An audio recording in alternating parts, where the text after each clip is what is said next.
सलाम अलैकुम दोस्तों, क्या हाल है।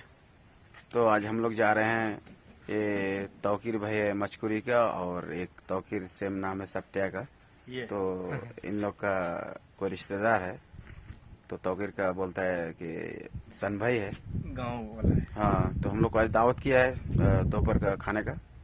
तो हम लोग जा रहे हैं अभी उसी जगह।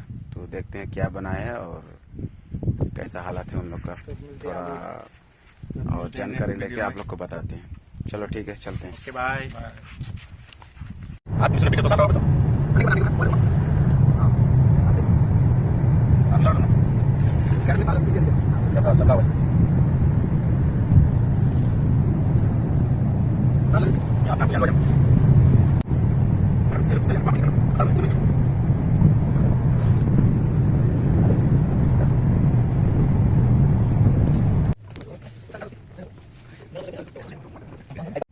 नूर तौकीर माइबत